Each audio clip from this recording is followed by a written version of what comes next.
Hi guys, my name is Alvain and I've made a few videos regarding a variety of topics and some of my subscribers have asked me to give my opinion on online teaching. Something that I've learned a lot about. I don't claim to be a world-renowned specialist in the field, but if you are looking to become an online teacher, I've made this video for you so that you know certain things before you start off with this adventure or the journey into online teaching. Okay, so first of all, we have to take into account the situation with COVID-19, which has made online teaching an incredibly competitive field of employment. You have millions of English or TFL teachers in especially Southeast Asia who are currently unemployed due to the fact that schools are closed. Many of the schools have started reopening. I have colleagues in China, Thailand, Vietnam, and so forth, whom I'm quite regularly in contact with them. So they're saying that in certain places things are systematically returning back to normal, but generally speaking, they have trouble acquiring extensions on their visas. Again, this is only what I've heard from the individuals who are in these different countries. And I've heard different stories from different people. So once again, this is not something that I claim to be a fact, but something worth taking into account. Now, the first thing you need to know if you're going to apply for an online teaching job, and this is the point that I was trying to make, is that right now the market is extremely saturated. Fortunately, there are literally hundreds of online teaching companies. There are some really well-known online teaching companies, some really popular ones. There are some online teaching companies who are also very notoriously known for not paying their employees. And unfortunately, there are, just like in most other industries, some scammers out there. I'm saying this to you because in order to apply for an online teaching job, most especially if it is a legitimate application, you are going to have to provide some personal information. For example, maybe a certified copy of your identification documents, your curriculum vitae, of course, and so forth. When you apply for an online teaching job, you need to know the following first. First of all, most companies will require of you to have an introduction video. Now, if you intend to be successful with an online teaching job application, take note of the fact that the introduction video is often more important than actually having a good CV. In many ways, it's more important than being qualified or being a native or a non-native speaker. I know this one girl who works on a platform. I'm not going to name her. Again, that's personal information. She's a non-native English speaker, and I don't think she speaks particularly good English. But she has an incredibly fantastic profile. And from what I've seen on her demos on the platform where she teaches, She's very popular amongst the younger kids. She specializes teaching younger kids. I guess you don't have to be the most competent linguist in the world to teach kids 6 years old. It's also not as if her pronunciation is that bad. But in any event, so your introduction video is absolutely essential. In your introduction video, and this is a hint that's worth taking, make sure that you're always smiling. Show them that you have a lot of energy. Look happy, look interesting, and look like you're capable of provoking interaction. That is what they are looking for. Yes, of course, try to speak slowly, don't speak too loudly. That is a mistake I've made a couple of times. Sometimes I'm a little bit too loud. Having been a TFL teacher for the best part of a decade, being loud when teaching in class is always a good thing. But I have found that online, sometimes some of the kids might find it intimidating. So, having said that, the most important thing to learn from that is make sure that your introduction video is good. They're going to ask you to give them your name, your surname. You should tell them a little bit about your teaching experience if you have any. Explain it to them extensively or as extensively as possible. Don't make your introduction video much longer than 2 minutes because they have to consider maybe 100 introduction videos. So make it short and make it powerful and make sure that your introduction video makes not only a good impression but make sure that it's memorable. So I've seen many teachers using little props like this. You might think it's stupid or funny, so do I, the best of times, but it works. And people will remember that because to somebody who intends to employ you, that is an indication that you are willing to use props while teaching. It's also an indication to them that you'll do just about anything to not only teach the kids but also to keep them entertained. I don't really think you're making too much of a fool of yourself because if this is a career that you want, you do have to realize that when teaching TFL English, I've always said it's a balance between being a good English teacher and being a good entertainer.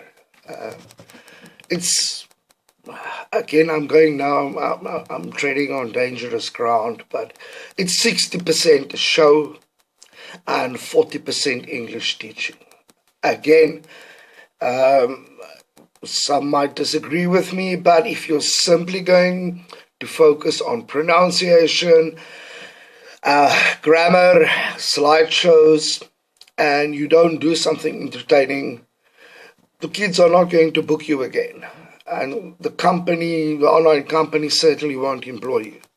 This I will stand by. This is something that I have seen, something that I had to learn the hard way because, yes, I now have several good platforms that have employed me, earning a respectable income, but I was rejected many times. I was also offered a couple of jobs which I declined because I have a UK TFL and I've had basically almost 10 years teaching experience with good references and so forth. So despite the fact that I'm 40 years old, still pretty employable, but less employable than somebody with less experience than I do, a prettier girl or a prettier boy. That's also a criteria that they consider.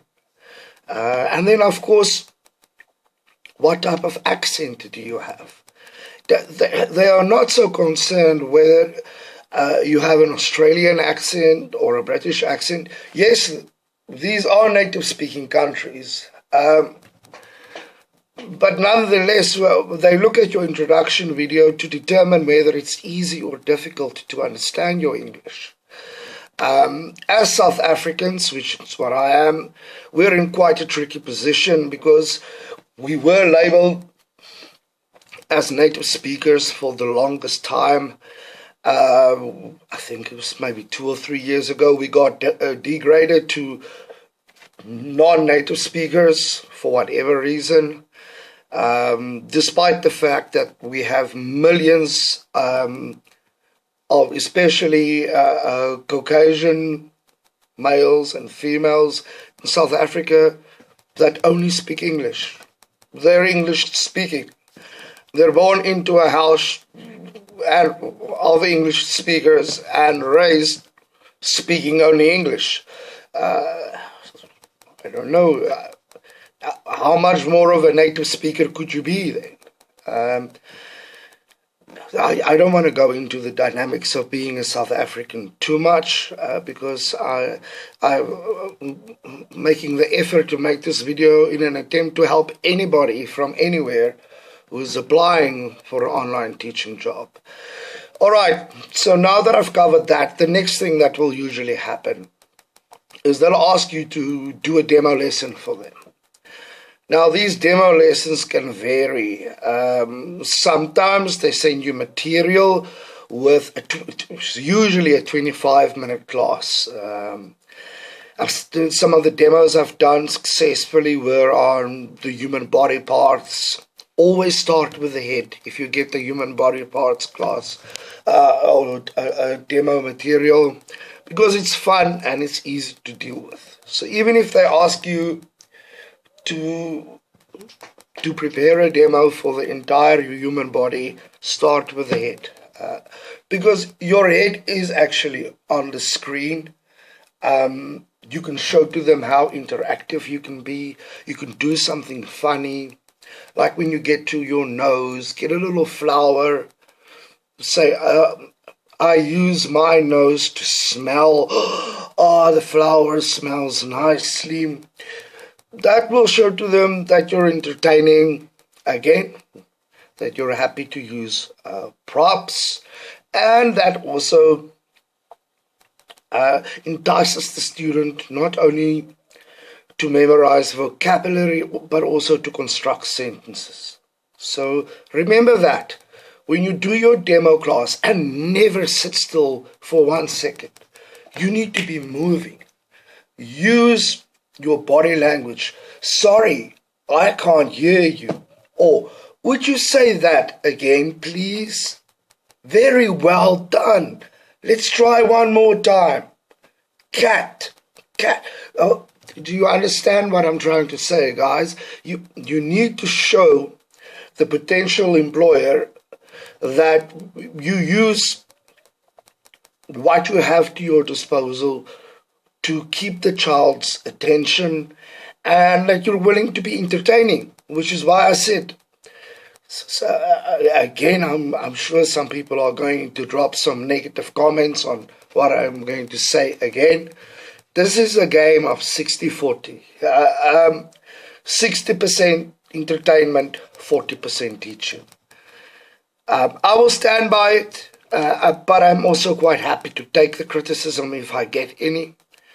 The reason why it's like that is some of these kids are really young. And if you're not going to be entertaining, you're going to lose their attention. And they'll get bored very quickly.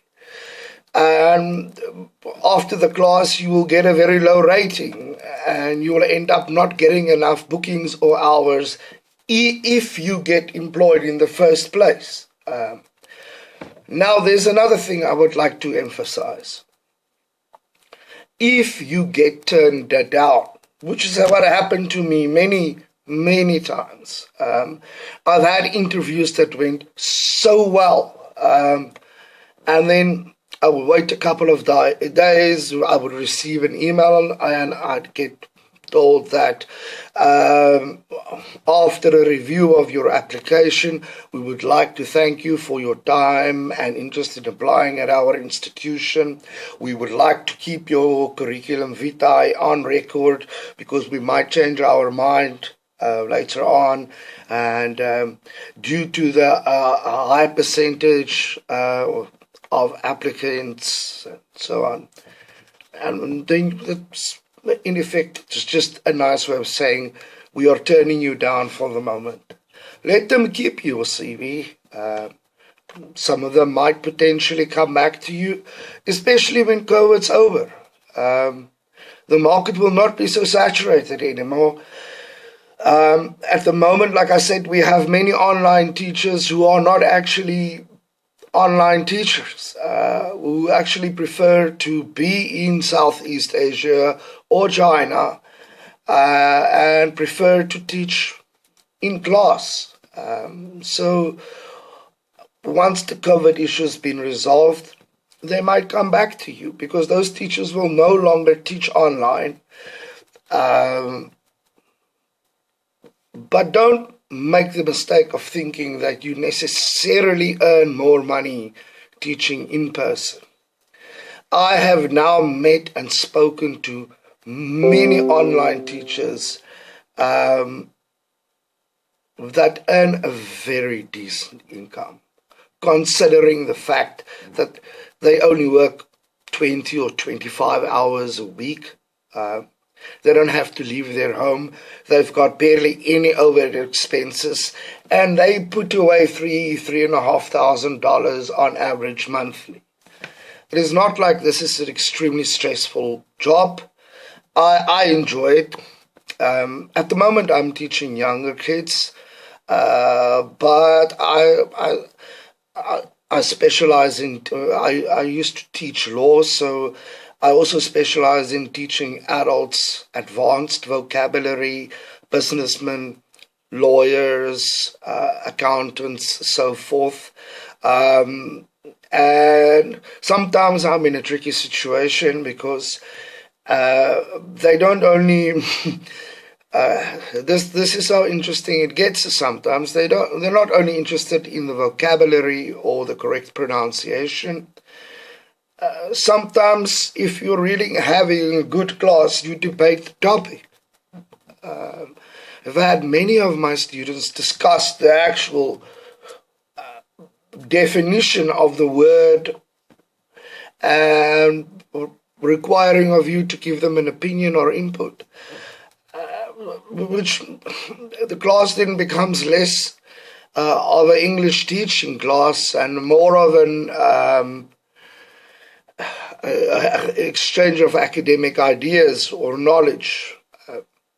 But for the fact that you're having a conversation with a student, you are still helping them to extend their vocabulary, improve their fluency, and helping them build confidence. So you're still teaching English. Okay. So if you want a really good chance of getting a job, and you don't have a degree, don't worry. I recently went onto one of these mega lists, and just offhand I saw about 40 or 50 different Chinese online teaching companies that employ teachers who don't have degrees, but surely a TFL or a TESOL. And some teaching experience. So if you have that, you really don't always need a bachelor's degree. And if you do have a degree, the degree does not have to be in English. They usually just say bachelor's in any field. So you could have a bachelor's in science, as long as you have a TFL or a TESOL as well. If you don't have a degree, hourly rate, which is quite respectable, would be something like $15 an hour, or between $15 and $20 an hour. It really depends on how well you teach and whether you get bonuses for classes attended, and the amount of bookings that you get. So you can end up earning a really good salary without being overworked or strained. So I've really gotten into the online teaching thing. I enjoy it.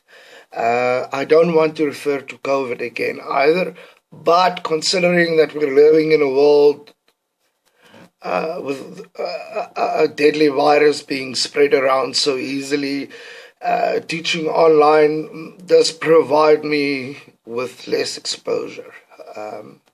Even before COVID, I got flu from teaching all the time. When I was teaching law, especially, I had classes of 200 law students in one class. And it wouldn't be unusual to get some sort or contract some sort of a flu or a bacteria, because we had aircon in the classrooms, but 200 students, and many of them afterwards come and have conversations with you and sort of get into your bubble. So it's not only COVID that can get you sick, but also normal flu. I got mumps at the age of, I was 30 years old. I wasn't even sure if I got my vaccinations, or I don't know. But anyway, I got it, and I got that while I was teaching criminal procedure and criminology.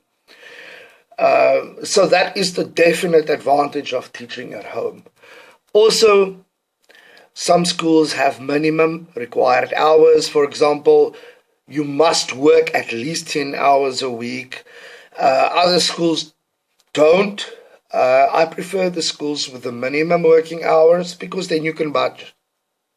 It allows you to budget because it means no matter what, I'm going to get paid for at least 40 hours a month. If it's 10 hours a week, minimum. The schools who don't set a minimum requirement, it's very difficult to know. With those schools, how much you earn usually depends on how many students are interested in your profile and how many of them would book you. All right, so I've covered all of those topics now. Now let's have a talk. Let's have a look at some of the more popular schools. Wales English. You have Cambly, Magic Ears. I'm not going to list them all. I'm just going to list a few of them who are all over the place. Dada, 51 Talk. You'll find them all over the place. I've spoken to many people, for example, who worked for Cambly. They only pay $10 an hour, but Cambly is really easy. You just log on. There are students available on Cambly 24 hours a day, 7 days a week. If they see your profile and they find you interesting, they phone you. You don't have to prepare for a class. Sit down and you just have a nice conversation with them. So you're getting paid $10 an hour for having a bit of a chat. If you think about it that way, and if you're really willing to work a lot, let's say you're willing to work 6 hours a day. In short, it's about $1,000 and something a month that you can earn from that. And this is really important, if you get employed by one school, don't stop applying for other schools. Because every now and then I read on my pages that this school has gone bankrupt, or that online teaching school has developed a bad reputation for not paying their teachers on time, or not even paying them at all. And then you have a backup. So with online teaching, it's really important that you have more than one company to work for. If you go onto the Facebook pages, you listen to the conversations the teachers have with one another, there is always the debate about native or non-native speakers, blah, blah, blah. That's all I can say to that. Again, everybody's entitled to their own opinion. At the end of the day, I'm currently getting paid a little bit more than my friends who come from native-speaking countries. So I'm not only getting paid a native speaker's hourly rate, I'm actually getting paid a little bit more. Although, like I said earlier on, I have my own theory about whether South Africans are native speakers or not. Let's leave that for another day. If you're a non-native speaker, don't be put off by that. But at the same time, don't complain if certain Chinese companies pay you less. There's, for one simple reason, you can complain ad infinitum. They just don't care. It's supply and demand to them. It's simply business. It's not personal. And my opinion on this is worth taking into account because I was born into a country that was considered a native-speaking country. But when I apply for a job now, I certainly don't get considered as a native speaker. Well, at least not initially. At the end of the day, they look at your student reviews. And the better your reviews, the more money you're going to get earned. You're going to earn. And sorry, I had some noise in the background. So I'm supposed to. I made a mistake there, and I'm supposed to be a teacher. Now that is really important as well. You will make mistakes while teaching. Don't let that knock you off the track. It's okay. Correct yourself. Don't let it affect your ego or self-confidence if you make a mistake.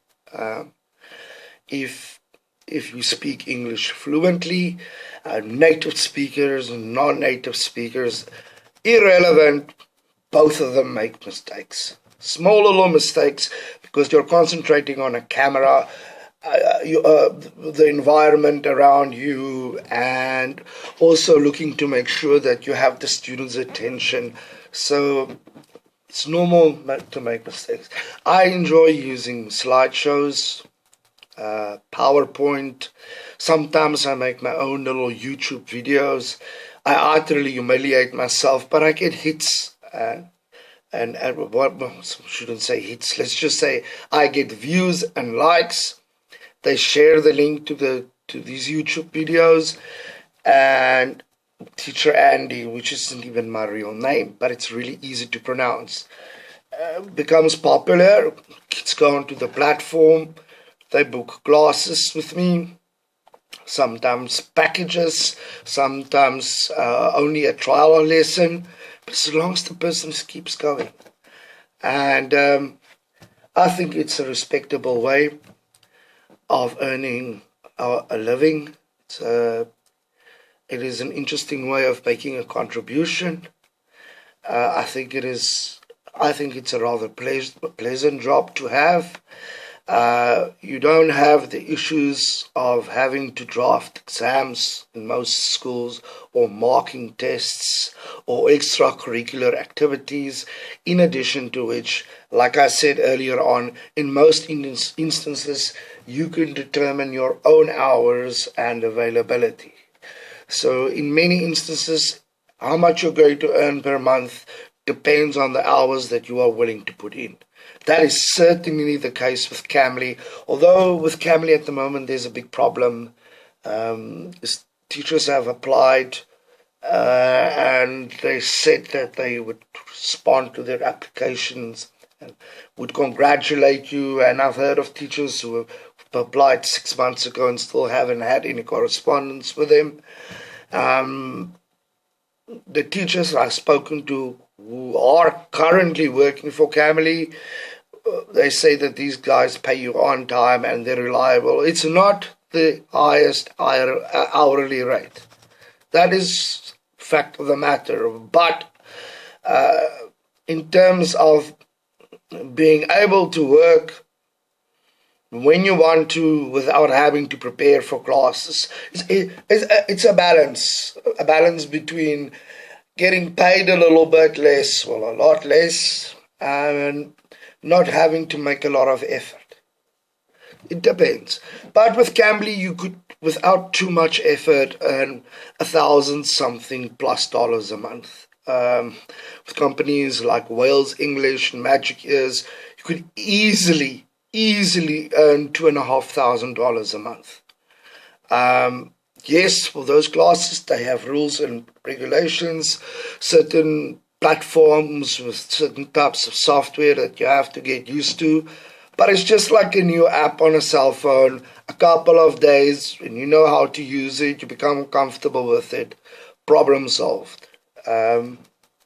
Guys, I hope some of this information, if I can help just one person to get a job, then it was worth the 30 minutes that I've just spent. And just remember, if you get turned down 10 times, then apply 10 more times, because somebody is going to like you and somebody is going to want you. All right. And I wish whoever is watching this all the best in the world. And and please remember, when applying and when making your introduction video, make sure that you have a professional background, which is usually a white board with some magnets. It depends on how creative you want to be. I don't use the whiteboard at all. I'd use some props. Like I said, I have a couple of props. I usually just use my PowerPoint, and I use my wit and my personality to entertain the kids. I make sure that I'm up to date with Korean pop.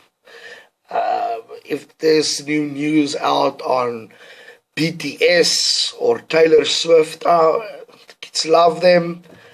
And if you can talk to them about that, again, you're still teaching English, but they'll love you. And yes, so there are many different ways of keeping your students happy and acquiring new students. And yes, so I wish you all the best. Godspeed for all of you. And remember, teaching online English is a different type of challenge. Being a TFL teacher in general is not always the easiest job in the world. Being an online TFL teacher comes with unique challenges, but so does any job in the world. Anyway, I wish you guys all the best, and enjoy your adventure as TFL teachers doing it online. Cheers, guys.